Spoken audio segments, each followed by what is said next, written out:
Pernahkah kamu merasa begitu terluka, begitu dikhianati, sampai rasanya satu-satunya jalan keluar adalah balas dendam? Sebuah rasa sakit yang begitu dalam, hingga membakar habis semua kenangan baik.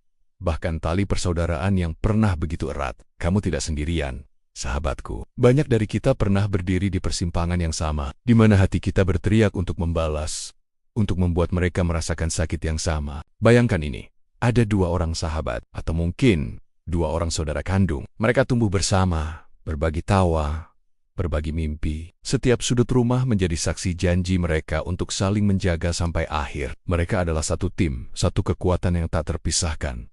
Kamu bisa melihat ikatan itu kan? Ikatan yang kamu pikir tidak akan pernah bisa putus oleh apapun. Lalu, sesuatu terjadi.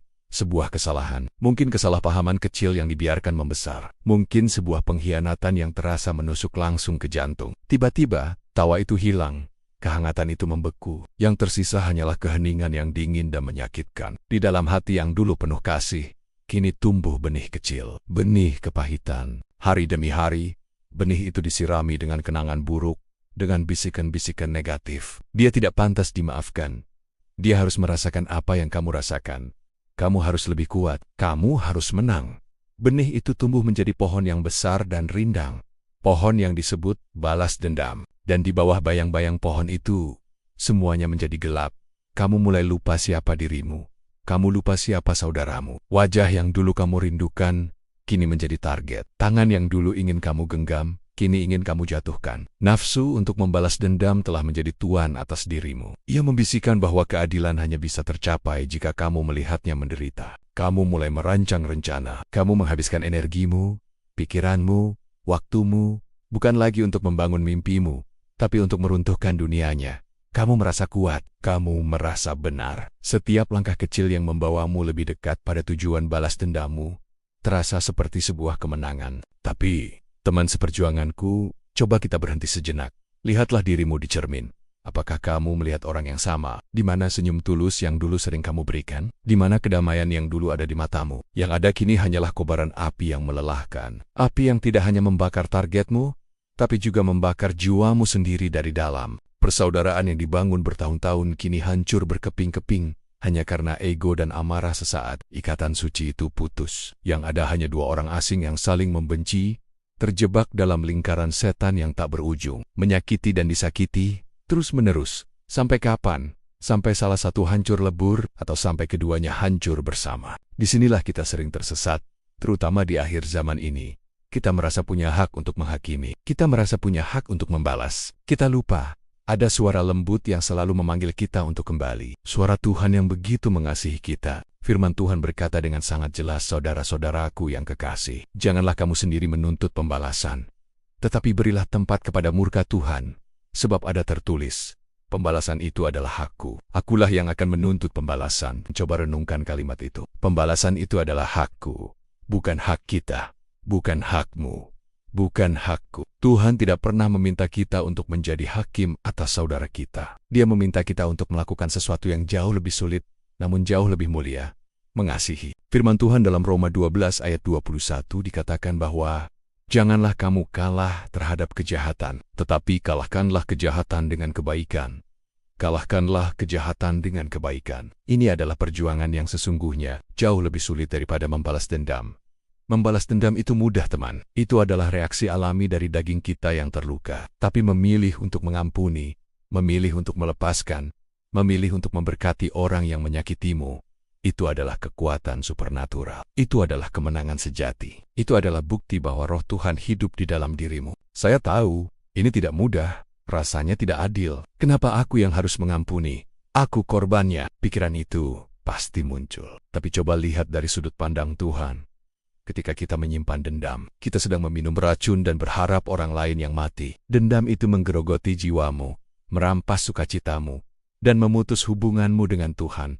Kamu terpenjara oleh kebencianmu sendiri. Melepaskan pengampunan bukan berarti kamu berkata, apa yang kamu lakukan itu tidak salah. Tidak. Melepaskan pengampunan berarti kamu berkata, aku tidak akan membiarkan perbuatanmu menghancurkan hidupku lagi. Aku menyerahkan rasa sakit ini. Dan aku menyerahkan penghakiman ini kepada Tuhan.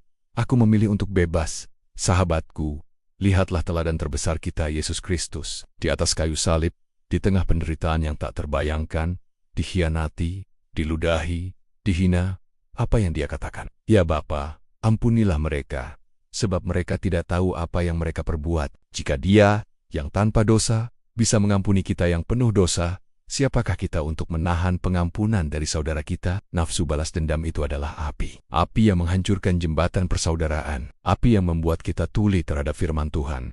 Dan di akhir zaman ini, api itu akan semakin besar. Iblis ingin melihat kita saling menghancurkan. Jangan berikan kemenangan itu padanya. Pilihlah jalan yang lebih tinggi. Pilihlah jalan kasih. Robohkan pohon dendam di hatimu. Dan mulailah menanam benih pengampunan. Sirami dengan doa. Sirami dengan firman Tuhan.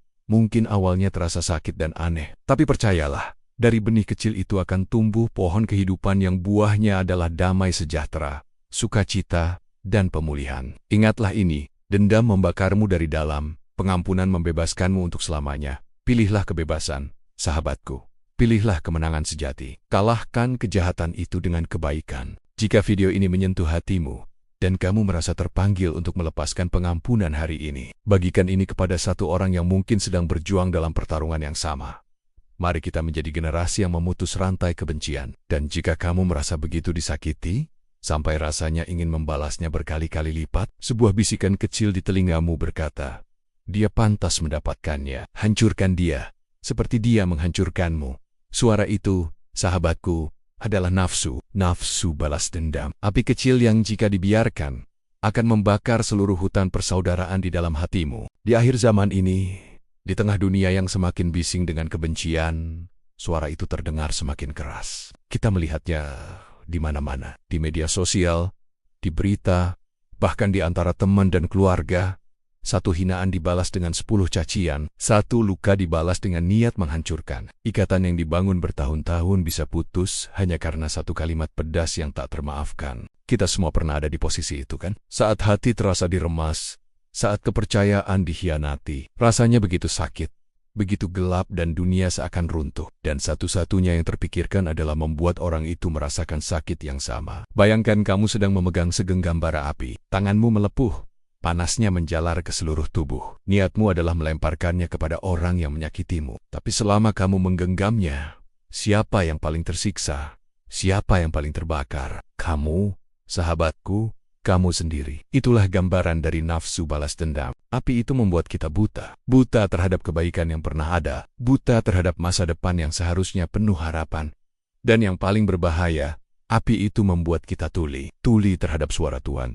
Dengarkan baik-baik. Pembalasan itu adalah haknya, bukan hak kita. Saat kita mengambil alih hak Tuhan, saat kita memutuskan untuk menjadi hakim atas kesalahan orang lain, kita sedang menempatkan diri kita di atasnya. Kita mengabaikan perintahnya yang penuh kasih. Kita memilih untuk mengikuti bisikan nafsu yang merusak, daripada tuntunan firman yang memulihkan. Nafsu membuat kita merasa kuat untuk sesaat, dan membuat kita merasa menang. Tapi kemenangan itu palsu. Itu adalah kemenangan yang meninggalkan kehancuran di belakangnya. Persaudaraan retak, hati menjadi keras, damai sejahtera hilang, digantikan oleh kegelisahan yang tak berkesudahan. Firman-Nya adalah air sejuk yang seharusnya memadamkan api itu. Namun, nafsu membangun dinding tebal di sekitar hati kita, membuat air itu tak bisa masuk. Kita lebih memilih membiarkan hati kita terbakar, daripada menyerahkan pembalasan itu kepada Dia yang Maha Adil. Ini adalah perjuangan. Aku tahu ini tidak mudah. Melepaskan dendam terasa seperti membiarkan musuhmu menang. Tapi lihatlah lebih dalam. Mengampuni bukanlah untuk mereka, sahabatku. Mengampuni adalah untukmu. Mengampuni adalah tindakan membebaskan dirimu sendiri dari penjara kebencian. Itu adalah keputusan untuk melepaskan bara api dari tanganmu, agar tangan itu bisa digunakan lagi untuk membangun, untuk memeluk, untuk berdoa. Perjuangan ini adalah perjuangan iman. Percayakah kamu bahwa Tuhan lebih adil darimu? Percayakah kamu bahwa Dia melihat setiap air matamu? Percayakah kamu bahwa Dia sanggup memulihkan apa yang telah hancur? Jika ya, maka inilah saatnya untuk berjuang. Bukan berjuang untuk balas dendam, tapi berjuang untuk taat. Berjuang melawan bisikan di dalam dirimu yang haus akan kehancuran. Berjuang untuk membuka telingamu lagi bagi firman Tuhan. Saat amarah itu datang, jangan dilawan dengan amarah. Lawan dengan doa. Ucapkan namanya. Saat ingatan akan luka itu muncul, jangan dipelihara. Gantikan dengan janji-janji firman-Nya. Firman Tuhan menuntun kita untuk segala kepahitan, kegeraman, kemarahan, pertikaian dan fitnah, hendaklah dibuang dari antara kamu. Demikian pula segala kejahatan. Tetapi hendaklah kamu ramah seorang terhadap yang lain, penuh kasih mesra dan saling mengampuni, sebagaimana Tuhan telah mengampuni kamu. Lihat, kemenangan sejati bukan saat kamu berhasil menjatuhkan orang lain. Kemenangan sejati adalah saat kamu berhasil mengalahkan nafsu di dalam dirimu sendiri. Kemenangan sejati adalah ketika kamu memilih kasih di tengah kebencian, memilih pengampunan di tengah kepahitan, memilih untuk mendengarkan firman Tuhan, bahkan ketika seluruh dunia berteriak untuk membalas. Jangan biarkan nafsu merampas damaimu. Jangan biarkan ia menghancurkan persaudaraan yang berharga. Dan jangan pernah biarkan ia membuatmu tuli terhadap suara Tuhan. Karena pada akhirnya, hanya suaranya yang akan membawamu pada kemenangan abadi. Teman seperjuangan, jika hari ini kamu sedang menggenggam bara api itu, aku berdoa agar Tuhan memberimu kekuatan untuk melepaskannya. Biarkan Dia yang mengambil alih. Serahkan pembalasan itu kepadanya. Pilihlah damai, pilihlah kasih, pilihlah firman. Dan jika kamu merasa diberkati oleh pesan ini, bagikan kepada sahabat lain yang mungkin sedang berjuang dalam pertarungan yang sama. Tekan tombol subscribe dan nyalakan loncengnya, karena perjuangan kita belum selesai. Masih banyak api yang harus kita padamkan bersama. Ingatlah selalu, hatimu terlalu berharga untuk dibiarkan terbakar oleh dendam. Sampai jumpa di video berikutnya dengan video Perang Terbesarmu bukan melawannya, tapi melawan dirimu sendiri.